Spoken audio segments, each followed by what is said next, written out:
This is a continuation of the Plattner story by H.G. Wells, comprising the second part and the end.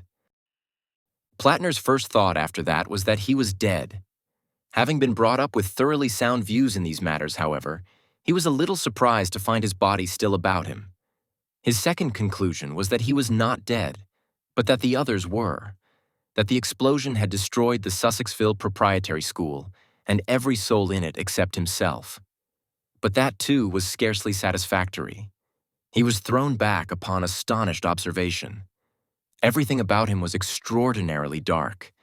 At first, it seemed to have an altogether ebony blackness. Overhead was a black firmament.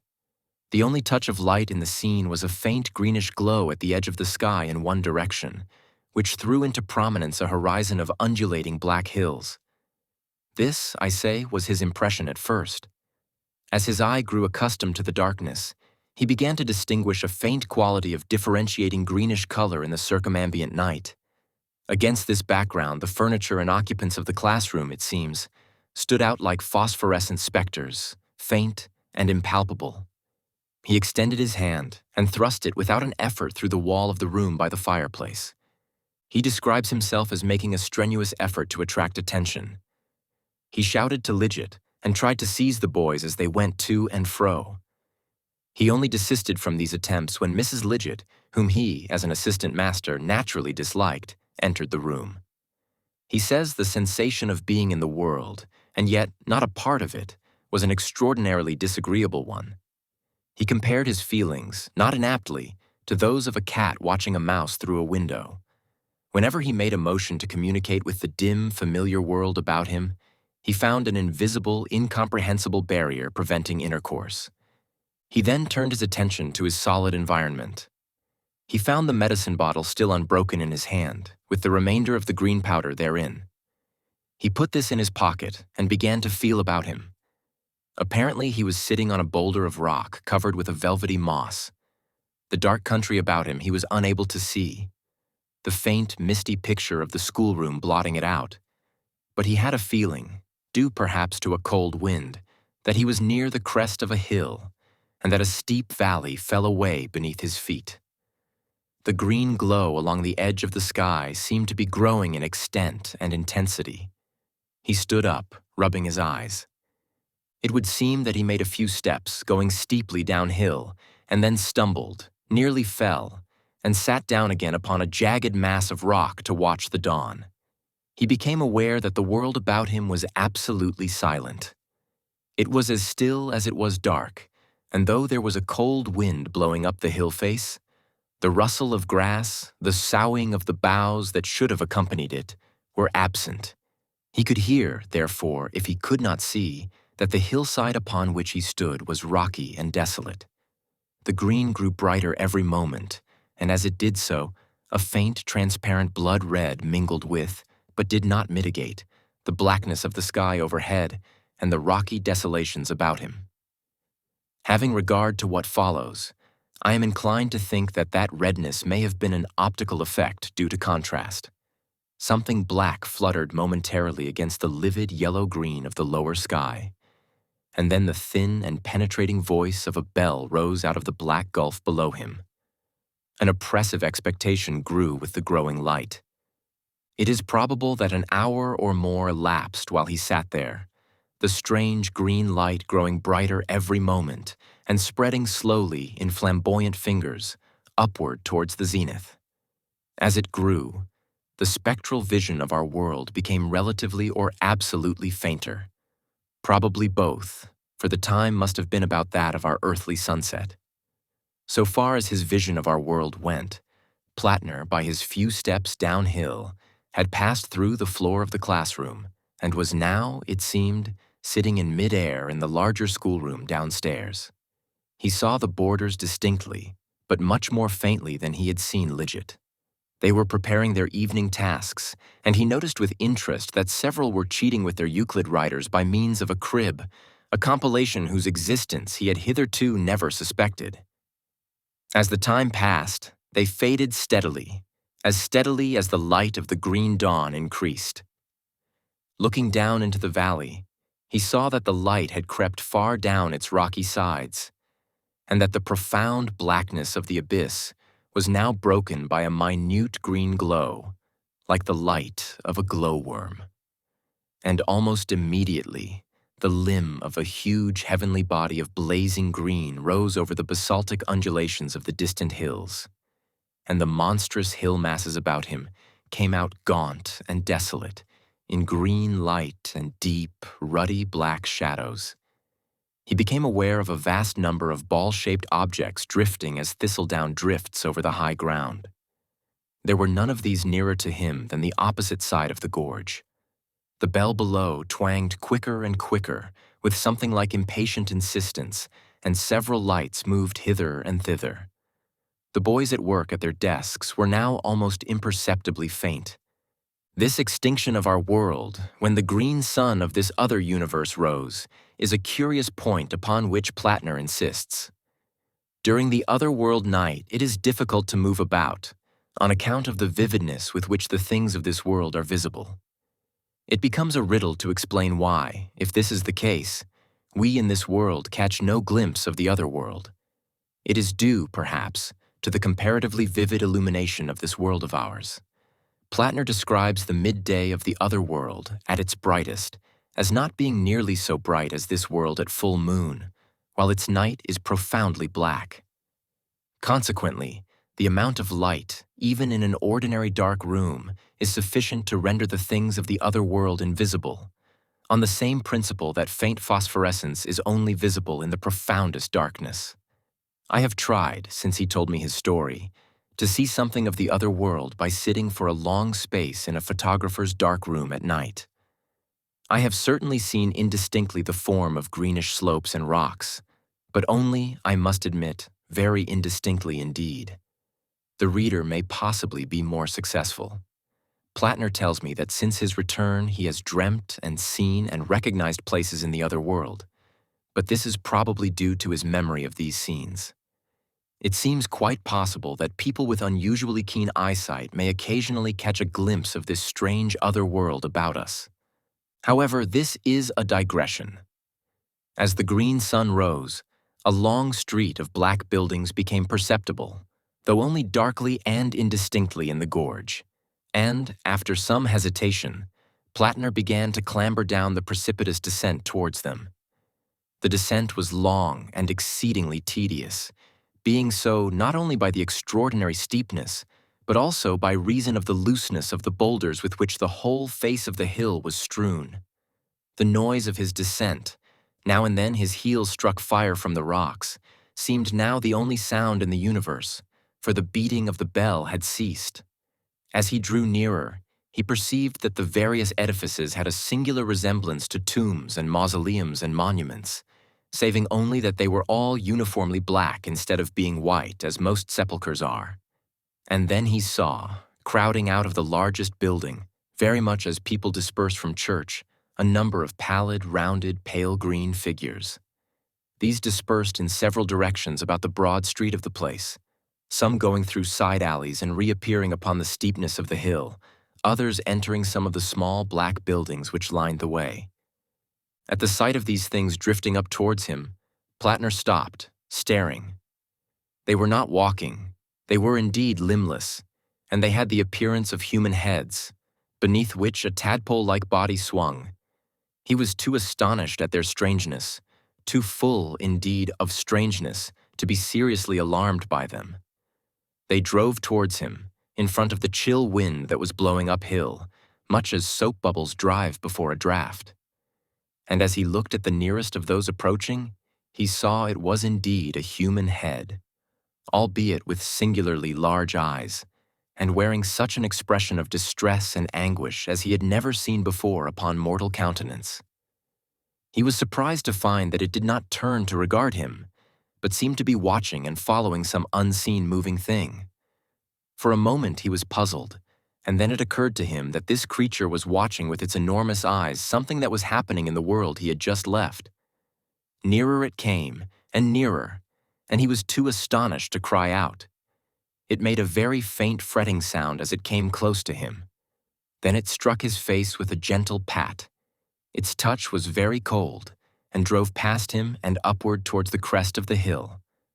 An extraordinary conviction flashed across Plattner's mind that this head had a strong likeness to Lidget. Then he turned his attention to the other heads that were now swarming thickly up the hillside. None made the slightest sign of recognition. One or two, indeed, came close to his head and almost followed the example of the first, but he dodged convulsively out of the way. Upon most of them he saw the same expression of unavailing regret he had seen upon the first, and heard the same faint sounds of wretchedness from them. One or two wept, and one rolling swiftly uphill wore an expression of diabolical rage. But others were cold, and several had a look of gratified interest in their eyes. One, at least, was almost in an ecstasy of happiness. Plattner does not remember that he recognized any more likenesses in those he saw at this time. For several hours, perhaps, Plattner watched these strange things dispersing themselves over the hills, and not till long after they had ceased to issue from the clustering black buildings in the gorge did he resume his downward climb. The darkness about him increased so much that he had a difficulty in stepping true. Overhead, the sky was now a bright, pale green. He felt neither hunger nor thirst. Later, when he did, he found a chilly stream running down the center of the gorge, and the rare moss upon the boulders, when he tried it at last in desperation, was good to eat. He groped about among the tombs that ran down the gorge, seeking vaguely for some clue to these inexplicable things. After a long time, he came to the entrance of the big mausoleum-like building from which the heads had issued. In this, he found a group of green lights burning upon a kind of basaltic altar, and a bell rope from a belfry overhead hanging down into the center of the place. Round the wall ran a lettering of fire in a character unknown to him. While he was still wondering at the purport of these things, he heard the receding tramp of heavy feet echoing far down the street. He ran out into the darkness again, but he could see nothing. He had a mind to pull the bell rope, and finally decided to follow the footsteps. But although he ran far, he never overtook them, and his shouting was of no avail. The gorge seemed to extend an interminable distance. It was as dark as earthly starlight throughout its length, while the ghastly green day lay along the upper edge of its precipices. There were none of the heads now below. They were all, it seemed, busily occupied along the upper slopes. Looking up, he saw them drifting hither and thither, some hovering stationary, some flying swiftly through the air. It reminded him, he said, of big snowflakes. Only these were black and pale green. In pursuing the firm, undeviating footsteps that he never overtook, in groping into new regions of this endless devil's dyke, in clambering up and down the pitiless heights, in wandering about the summits, and in watching the drifting faces, Plattner states that he spent the better part of 7 or 8 days. He did not keep count, he says. Though once or twice he found eyes watching him, he had word with no living soul. He slept among the rocks on the hillside. In the gorge, things earthly were invisible, because from the earthly standpoint, it was far underground. On the altitudes, so soon as the earthly day began, the world became visible to him. He found himself sometimes stumbling over the dark green rocks, or arresting himself on a precipitous brink, while all about him the green branches of the Sussexville lanes were swaying. Or, again, he seemed to be walking through the Sussexville streets, or watching unseen the private business of some household. And then it was he discovered that to almost every human being in our world there pertained some of these drifting heads, that everyone in the world is watched intermittently by these helpless disembodiments. What are they, these watchers of the living? Plattner never learned, but two that presently found and followed him were like his childhood's memory of his father and mother. Now and then other faces turned their eyes upon him, eyes like those of dead people who had swayed him or injured him or helped him in his youth and manhood. Whenever they looked at him, Plattner was overcome with a strange sense of responsibility. To his mother he ventured to speak, but she made no answer. She looked sadly, steadfastly, and tenderly, a little reproachfully too, it seemed, into his eyes.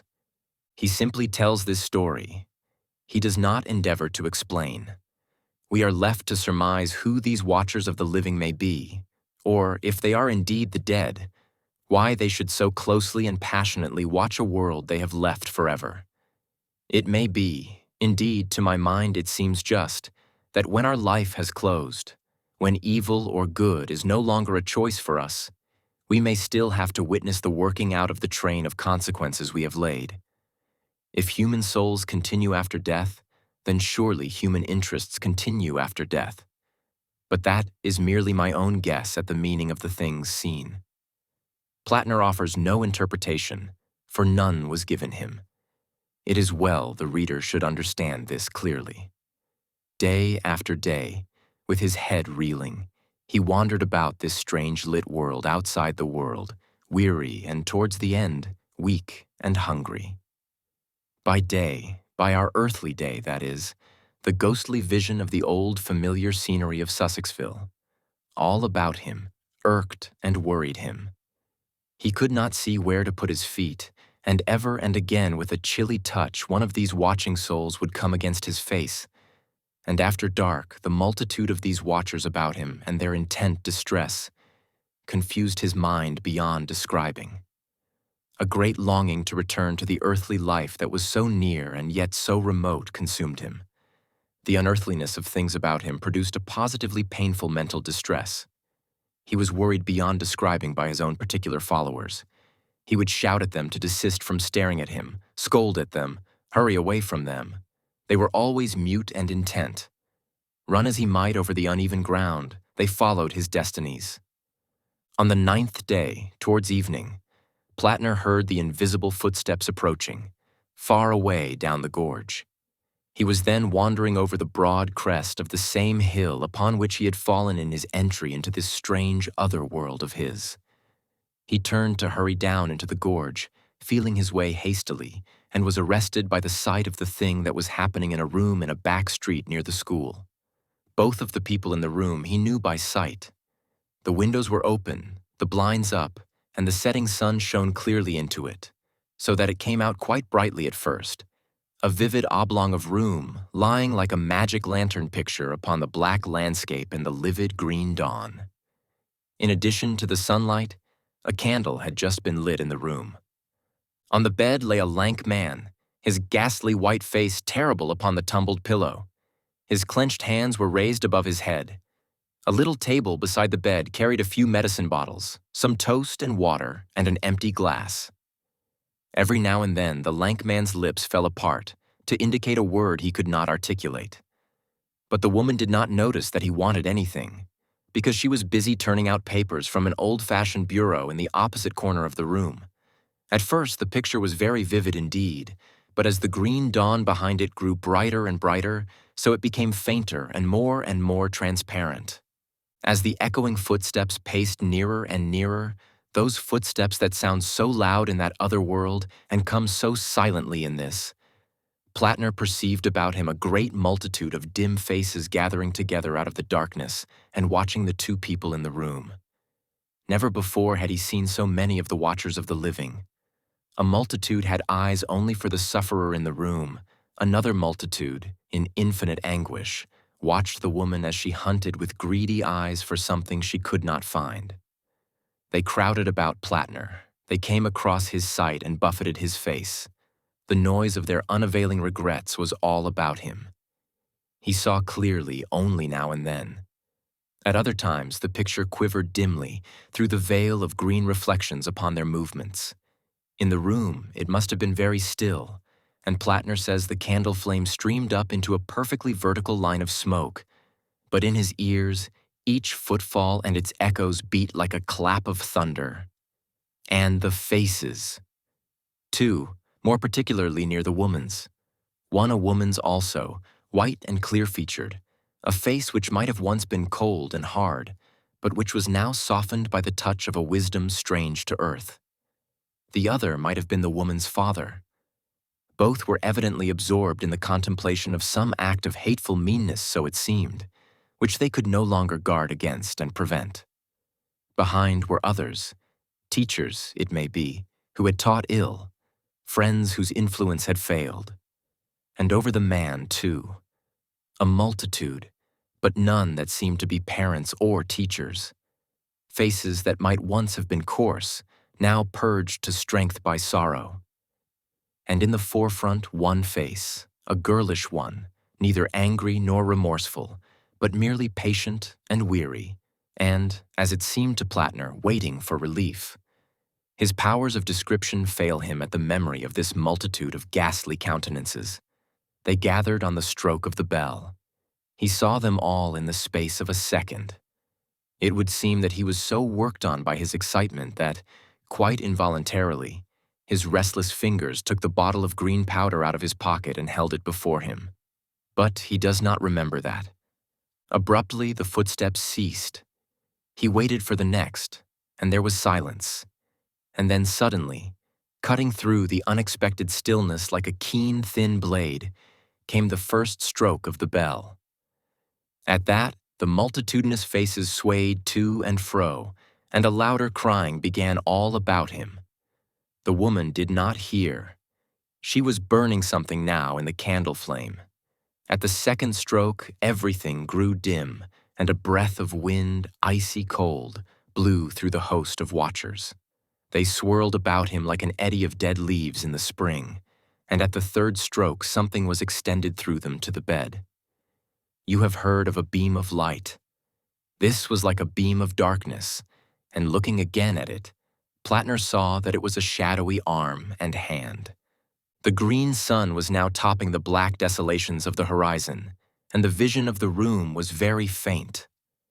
Plattner could see that the white of the bed struggled and was convulsed, and that the woman looked round over her shoulder at it, startled.